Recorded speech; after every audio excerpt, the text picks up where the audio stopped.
see through a heat. I keep salt for the leech. I was taught that y'all creep. Never thought that I was peeping. Cause you'll fall off with no defense. The ones that you love will deceive you. Okay, we got Mr. C Breezy on the docket. CB himself, the phenom that has grown into a mega star on a world scale, internationally known. On the microphone, C Breezy. Yeah. Part of the Yellow Coalition. Yellow Fella Coalition. We here, baby. We here. Okay. Y'all heard it here first. Yeah, man, we gonna chop this up. He came out with the album Brown. And I cannot remember what the Brown stands for. Breaking rules only when necessary. That's what this album is called. Okay.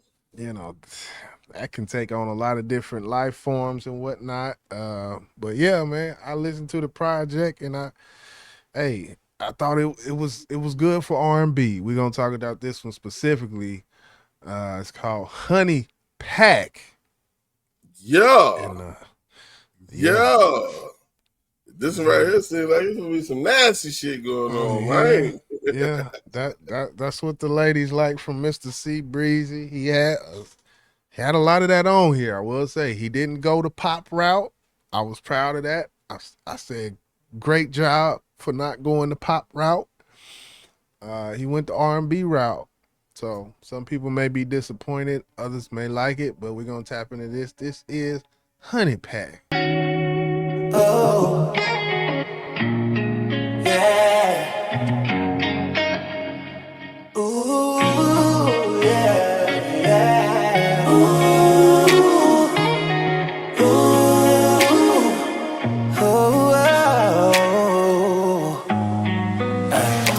Give me some Henny and a honey pack so we can know.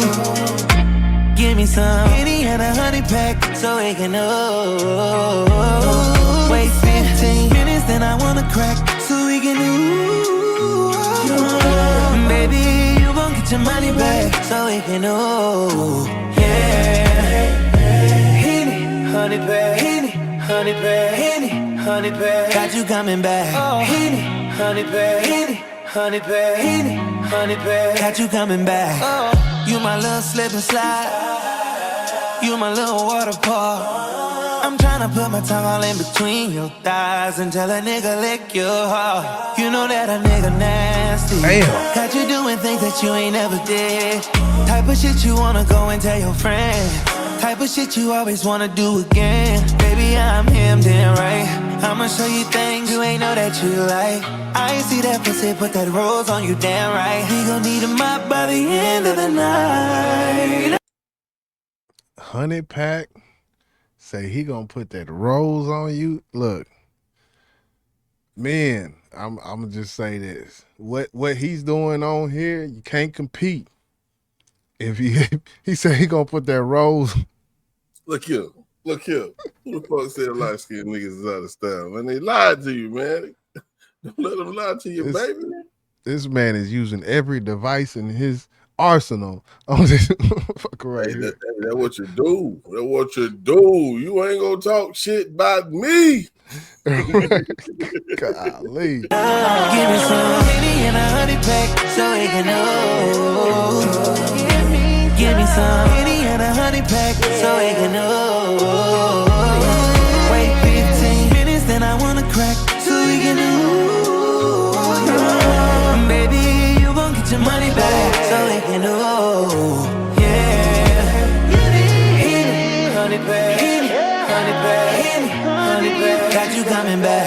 Henny, honey pack. Henny, honey pack. Henny, honey pack. Got you coming back. I just wanna be your favorite. I just wanna be the one that you call when you're faded. I just wanna be the one that you calling your baby. I just wanna fuck you till you screaming that you hate me. And you ride so good cause that dick be driving you crazy. I'm a soul snatcher, baby, you know that I'ma take it. That pussy too pretty, so you know that I gotta taste it. And don't try to run when them thighs get to give me some Henny and a honey pack. I just want to say I like the fact that I've never heard nobody make a song about the honey pack. You know, he of course talking about the sex game, including I guess one of the new things that people are using these days, which is the honey pack. I never had no honey pack, but I heard about them. So I think this is very creative for him to do this. When you listen to it, you'll be able to distinguish what era he came from compared to somebody like, R. Kelly. You feel me? Yeah. So we can know, so we can try. Give me some Henny and a honey pack, so we can know. Wait 15 minutes and I wanna crack, so we can know. And baby, you gon' get your money back, so we can know. Henny, honey pack, honey pack, honey pack. Got you coming back. Henny, some more Henny, honey pack, honey pack. Got you coming back.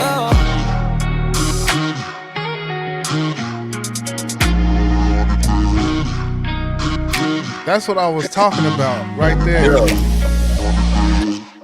Yeah. He does that with his vocals a lot, where he'll take like he'll take his take and then like DJ Screw it and then play it along with his other takes, and it adds almost another harmony to it. I feel like it does well sometimes. Other times it just it makes with the reverb. I feel like vocally it's a little too wide of a mix, but that's just my opinion. What you thought? We talking about you though, YJ. I mean, you're the mix master. So I like the song. I think it's dope. I like the production. Production was great. Went along with the vibe of the song, should I say? Yeah, I had no issues with this song at all. Very creative. If I'm gonna grade it, I'm gonna give this one a B+, bro. B+. Okay. I think I'm gonna go with B-. I think the production, what I noticed on this project in general, a lot of guitar beats on here. And the crazy part is one of my favorite songs, which is the last song produced by Metro Boomin, had just a dope piano mix in it. But as far as the beat, I thought it was cool. Same riffs. I've heard the riffs before. It was nothing special. And I think the minus comes from that and from the I didn't like the honey pack, the call and response. I kind of didn't like in between and after the hook, before the hook. I mean after the hook, not before. But it was kind of a little hokey for me, I guess. Honey pack, a little hokey. Not corny. You're really tough. You're really tough on fucking R&B music, YJ, man. God damn it, man. Hey, yeah. I will say, far as R&B music, he did his thing for R&B on this project overall. If he would have went pop, critical reception might have been more from people. Right. Most definitely. With it being more music that everybody can get. There might be some pop fans who don't know what the fuck a honey pack is. He's doing this for the R&B fans, and you could really tell when you listen to his project. So I salute him for that, because I remember we talked about that. Yep. In another video, we talked about what direction he's gonna go, and he definitely went with the soul direction, and he definitely went with the R&B direction. So I salute him for that. And that's one thing that I was giving him props for. I think the last video we did, was it Falling? I think it was Falling. The fact that, I felt like he's doing his part or his due diligence as an R&B artist to keep R&B music alive. And I know you was kind of worried on like you just said, where he was going to take it, and he took it to R&B. So doubles to Chris, my yellow brother.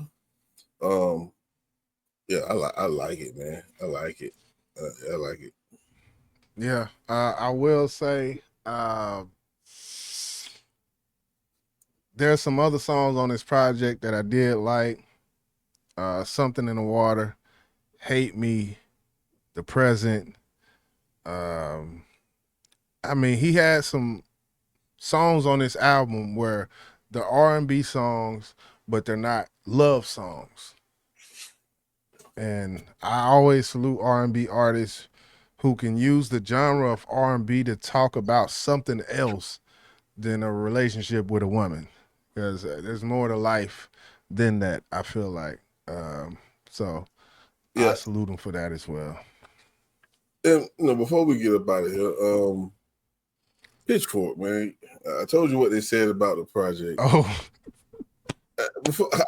We got to address the elephant in the room because Chris did respond, and he said he's not worried about it. You don't like my music, cool. Don't you listen to my music? How do you feel about them saying that this album is a piece of shit, bro? I feel like there's something personal there. I feel like like that's the only thing I can take from it, because there is some quality music on here. To reduce a man's work to a piece of shit, it makes me think whoever wrote the article that got to be some personal there. But on the other hand, I may have came off like that on this very channel, where it's like, nah, he got some deep seated hatred for that man or some shit. And I ain't really got no deep sea hatred for no one on this earth. So I don't know, but Pitchfork is somewhat reputable when it comes to reviewing music. I don't want to hear. I didn't know who Pitchfork was. I was at Breakfast Club this morning. They saying they're reputable source when it comes to music. And you gonna come out and say something like this? This is your statement to Chris Brown's new album. Get the fuck out of here. That's what makes it. You become less reputable whenever you talk like that. I've spoken like that, but I've truly felt like that.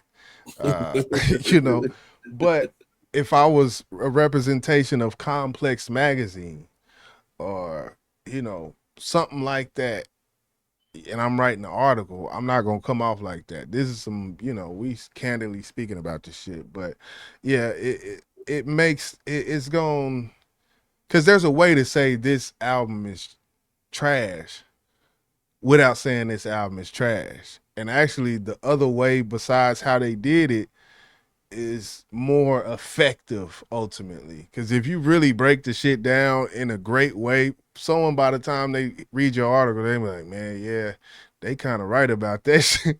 So, but just saying that right out the gate, like you said, the first sentence in the shit was what? This album is a piece of shit.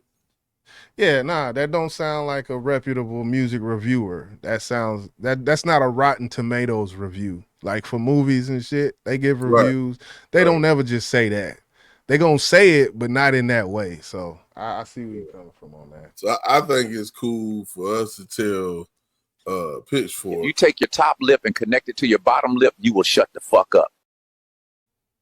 Facts. Yeah. But yeah, man, that's another one. Hit that like button for good R&B. Trying to make a comeback. They trying to claw back with the R&B shit, man. We need to support these people who are doing that, man. That's Boss. I'm YJ. We out this thing. It's a marathon, keep it going, racing to the finish. It's big business, just wait for the new one. In this lab, engineering classic.